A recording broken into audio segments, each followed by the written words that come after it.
Beberapa hobi terkeren di dunia membuat aktivitas yang membosankan jadi lebih seru. Misalnya, menyetrika ekstrim. Aturannya nggak perlu dijelasin lah ya, karena memang cuma menyetrika. Tapi area yang aneh, misalnya di puncak gunung atau di lereng langit. Hobi ini juga menjadi olahraga yang lumayan terorganisir. Bahkan, ada asosiasi internasionalnya dan kejuaraan dunianya sendiri. Yang pertama diselenggarakan pada tahun 2002.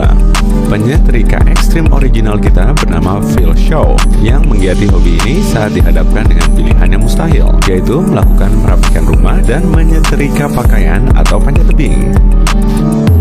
Singkatnya, dia memilih keduanya sekaligus.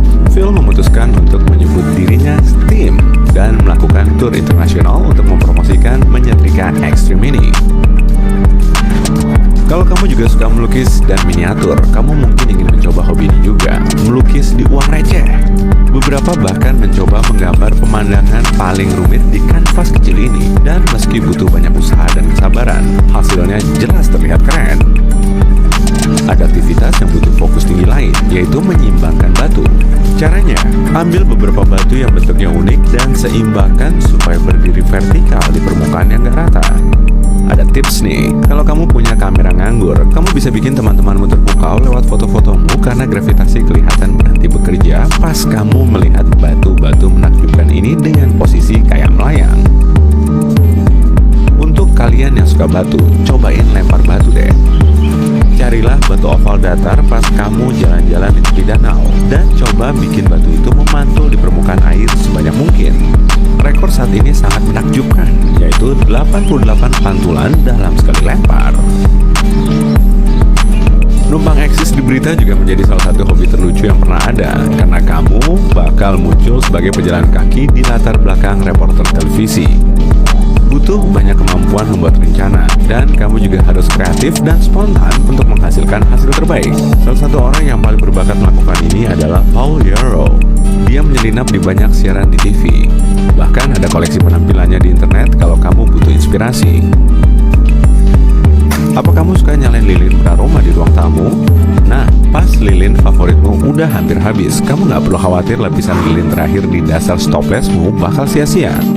Serahkan aja ke komunitas online yang bisa mengajarimu cara membuat lilin di rumah dengan mencampur atau menggunakan kembali sisa lilin. Kamu bisa dengan mudah mengangkat lapisan lilin terakhir ini dengan memanaskan lilinnya dari luar hingga lepas dari wadah kacanya. Selain itu, kamu bisa masukin seluruh stopless lilinmu ke freezer. Hasilnya sama kok.